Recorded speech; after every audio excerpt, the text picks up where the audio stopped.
The slap echoed across the concrete like a gunshot. It wasn't just sound. It was the kind of moment that froze time, made even the birds on the power line stop moving. The old man's coffee cup hit the ground, splattering what little warmth he had left onto the sidewalk. The cop stood over him, breathing heavy, his gloved hands still half raised, as if even he couldn't believe what he'd just done. But the disbelief didn't last long, because at that exact moment, the rumble of motorcycle engines cut through the silence, and 5 men in black leather vests turned the corner. Their leader, a broad-shouldered man with a salt and pepper beard, and the word Hell's Angels stitched over his chest, slowed his steps when he saw what was happening. His name was Reed Callahan, and he wasn't the kind of man who looked away when someone was wronged, especially not someone who couldn't fight back.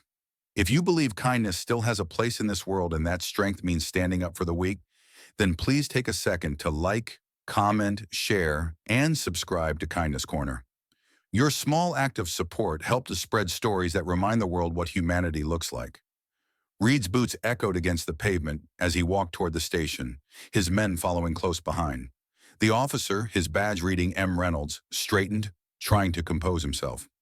The homeless man, frail and trembling, sat against the blue wall of the police station, his gray beard soaked with tears and coffee.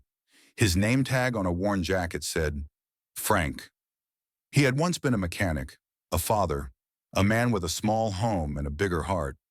But now all he had was the concrete under him and a cup that no one wanted to fill.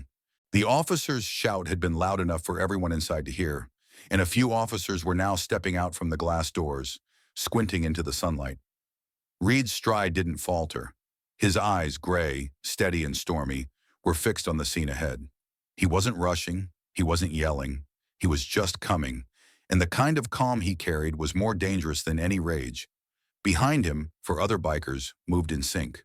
Clay, the quiet one with a shaved head and tattoos creeping up his neck. Walker, tall and broad, with a vest faded from years on the road. And the twins, Kurt and Mason, both ex-Marines who'd found brotherhood again in chrome and leather. Reynolds turned to face them, his jaw tight.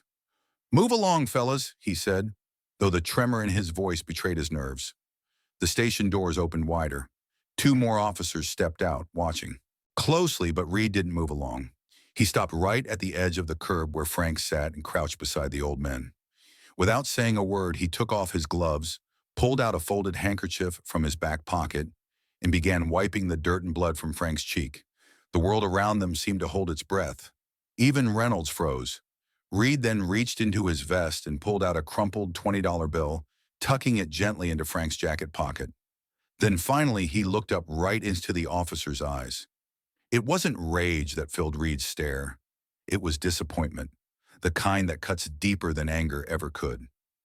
"That uniform's supposed to protect people," he said quietly, voice low but firm. "Not break them." Reynolds took a step back, muttering something under his breath, but his words vanished in the roar of one of the motorcycles, starting up behind Reed. The sound wasn't a threat. It was punctuation, the growl of justice waking up. One of the other officers near the door whispered to another, "Is that RLC CHLS? The biker from the Veterans Outreach thing last year." The murmur spread. Suddenly, the power dynamic shifted. The men in leather weren't faceless rebels anymore. They were decorated veterans, charity riders, community protectors. Reed stood up slowly, towering over Reynolds. "You ever been hungry, officer?" he asked, voice rough but calm. "Ever slept in the rain? Ever watched people walk by like you weren't even real?" Reynolds didn't answer, his face pale now. Reed took a step closer. "That man has. And the fact that you wear a badge doesn't give you the right to forget that." Behind him, Frank tried to stand but stumbled. Walker moved quickly, helping him to his feet. Frank's lips trembled. "Thank you," he whispered, but Reed just nodded.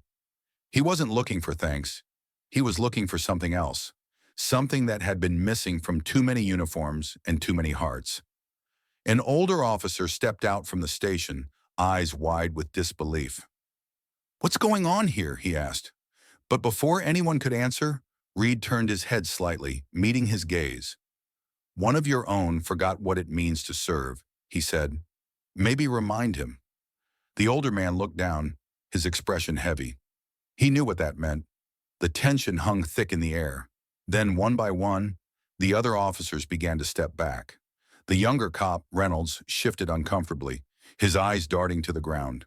The slap that had started everything now echoed in his head, a sound he couldn't escape. Reed didn't yell. He didn't push. He simply turned, gave a small nod to his brothers and started walking back toward his bike. The rest followed, boots stooting softly against the pavement. Before mounting his Harley, Reed paused and looked back. "We all got choices, officer," he said over his shoulder. "You made yours. Make the next one better."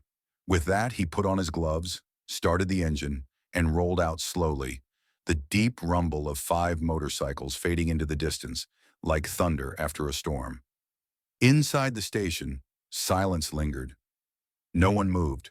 The old man, Frank, was now sitting on a bench near the entrance, a blanket around his shoulders that one of the officers, silently ashamed, had brought out for him. Reynolds stood off to the side, staring at his hands. The red mark from his own slap had faded, but the guilt would not. That night, as the sun set over the quiet town, security footage from the station made its way online.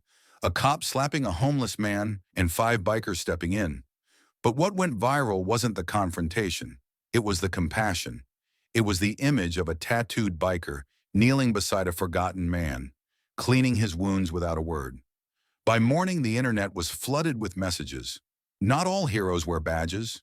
Respect to the Hells Angels who stood up for what's right. Donations poured in for Frank. The police department issued an apology. Officer Reynolds was suspended. But most importantly, people started talking about kindness, about accountability, about the fact that real strength doesn't come from authority, but from empathy. It's power in its purest form. Before we end, tell us in the comments, what would you have done if you were Red that day? Sometimes the smallest act of courage can silence the loudest injustice. And on that quiet street outside the station, 5 bikers proved that the heart of a man can roar louder than any engine.